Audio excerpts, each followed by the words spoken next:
Hast du diverse Drucke, die dir nicht gefallen, die langweilig sind und du weißt nicht, wie es mit diesen Arbeiten weitergehen soll? Dann ist dieses Video genau das Richtige für dich. Es gibt Anregungen, wie du aus vermeintlichen Fehldrucken kleine Kunstwerke machen kannst. Mein Name ist Anneliese Klotz und ich freue mich, dass du dabei bist. In den nächsten ca. 15 Minuten zeige ich das Drucken mit Schablonen, die aus unterschiedlichen Materialien geschnitten wurden. Ebenso Drucken mit aufgebügelten Schablonen. Das Material macht den Unterschied, also ob du deine Schablone aus Kopierpapier, aus einer Folie, aus einem beschichteten Papier rausschneidest. Je nach Dicke und Oberfläche der Schablone bekommst du andere Druckergebnisse. Es wird dich überraschen, wie verschieden die Effekte sind. Eine Möglichkeit ist, Farbe auf der Ackerdruckplatte zu verteilen, eine Schablone zu positionieren und dann zu drucken. Das ist aber meistens sehr ungenau, weil du die Position der Schablone beim Drucken so treffen musst, dass der gewünschte Bereich im Bild stehen bleibt, also keine Farbe abkriegt. Willst du aber ganz exakt und gezielt einen Teil des Bildes vor Farbe schützen, dass die Schablone ganz genau eine bestimmte Stelle im Bild schützt, ist das hier eine tolle Sache, eine Maske. Also ein Stencil zum Aufbügeln, das dann den gewünschten Teil des Bildes exakt schützt. Das Aufbügelpapier für das Stencil kannst du dir ganz einfach selbst machen. Am Ende dieses Videos findest du einen Link zum entsprechenden Tipp und Trick, Do-it-yourself aufbügelbare Schablonen, Papier selbst beschichten.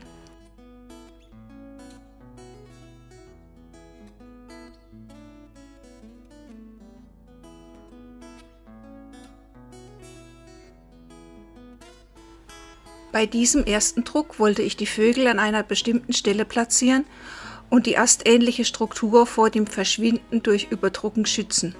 Also habe ich 2 Schablonen aus einem Aufbügelpapier geschnitten, Vögel und Äste, und diese genau auf die Bereiche im Bild gelegt, die ich schützen möchte.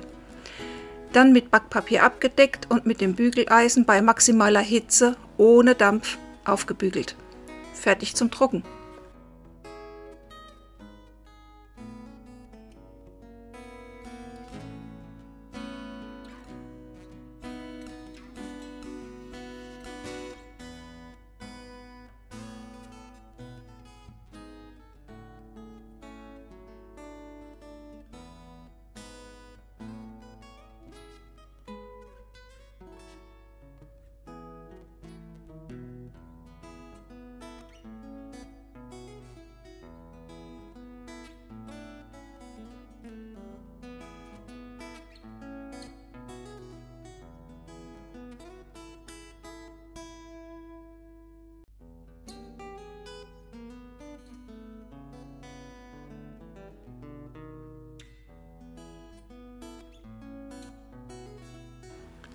Das Blatt schütze ich mit einer Schicht Lack bzw. Firnis, dazu später weitere Infos.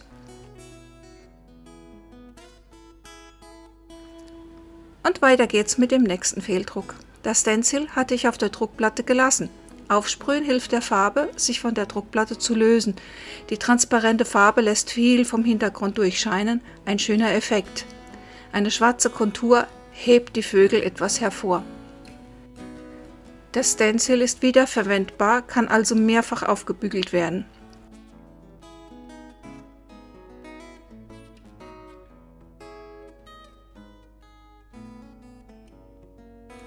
Dieser Druck hat zwar schöne dezente Strukturen, ist aber wenig kontrastreich.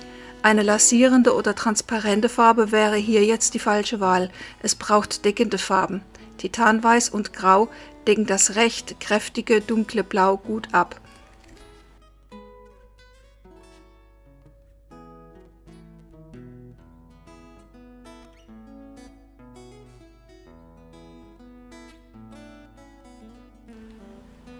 Das Papier für diese Schablone ist mit einer Folie beschichtet, ähnlich laminiertem Papier. Dieses Papier ist Abfallpapier von einer Druckerei. Druckereien haben verschiedene beschichtete Abfallpapiere in unterschiedlichen Stärken, die sich super für Schablonen eignen. Mit einem Papierreststück kannst du Farbe abnehmen, aber auch mit einer Linol-Druckwalze lässt sich auf der Platte angetrocknete Farbe oder leicht angezogene Farbe von der Druckplatte nehmen.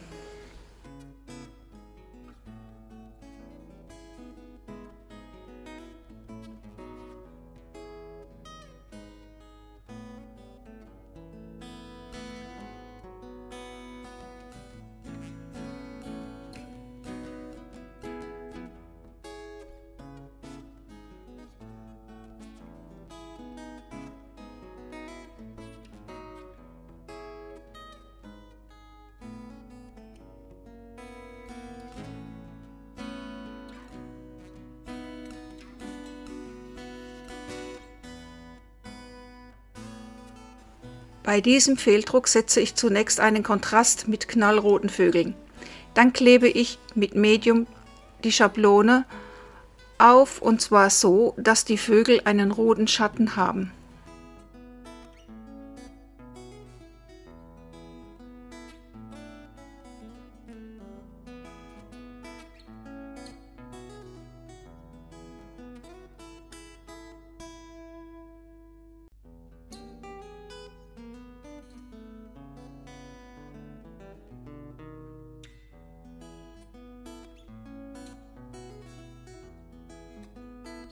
Und da die weißen Vögel langweilig sind, brauchen die jetzt wieder Farbe bzw. Struktur. Dafür wollte ich eine Farbe aus dem Hintergrund aufgreifen und entschied mich für ein wärmeres, helleres Grün, was mir dann aber überhaupt nicht mehr gefiel. Die grüne Farbe wurde auf Frischhaltefolie aufgetragen und dann mit der Folie auf die Vögel gedruckt. Du erinnerst dich, dass ich eingangs einen Druck mit einer Schicht Lack bzw. Firnis versiegelt habe. Wäre dieser Druck, also das Papier, jetzt nicht durch die Fixierung geschützt, gäbe es keine Chance, das Grün wegzuwischen. Die Farbe wäre nämlich ins Papier eingezogen. Durch den Lack bzw. das Firnis lässt sich die Farbe einfach abwaschen. Also wann solltest du firnissen bzw. versiegeln? Immer dann, wenn du dir unsicher bist, wie es mit dem Bild weitergehen soll. Du hast dadurch die absolute Sicherheit und Freiheit, weil du ausprobieren und dich langsam vorwärts tasten kannst. Was nicht gefällt, wird weggewischt und neu gemacht. Es kann also nichts schief gehen. Weiter geht's mit den roten Vögeln, die noch auf der Druckplatte sind. Selbst wenn die Farbe angezogen ist, die Ackerdruckplatte gibt sie dennoch gut ab. Mit etwas Wasser ansprühen und abziehen. Diesen kleinen Druck habe ich in einer Collage verarbeitet. Der schwarze Vogel ist eine mit Medium aufgeklebte Schablone. Und Ton in Ton ist auch ganz hübsch.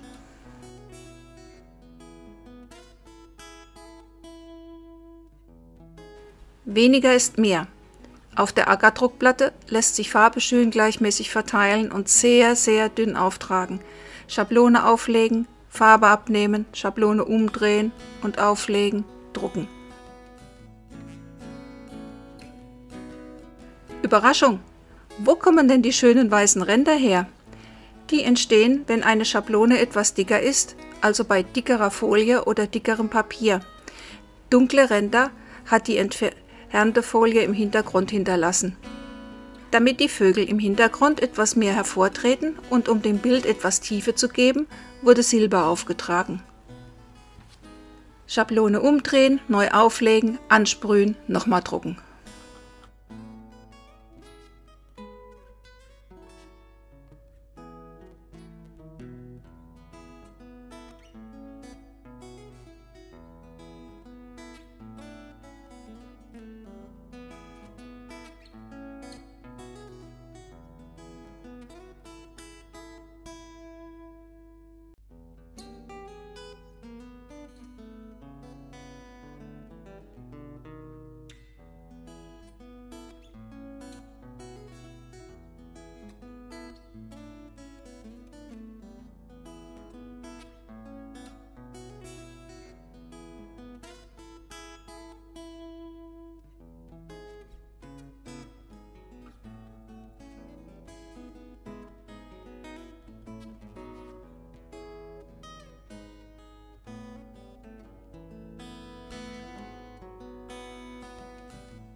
Verdünnte schwarze Acrylfarbe.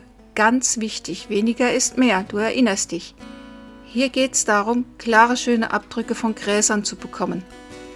Also wird zuerst Farbe abgenommen. Beim Drucken mit Pflanzen bekommst du immer ein Positiv- und ein Negativbild.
Hat dir dieses Video gefallen? Dann helfe mir bitte, dass dieser Kanal wächst, indem du mir einen Daumen hoch gibst und meinen Kanal abonnierst.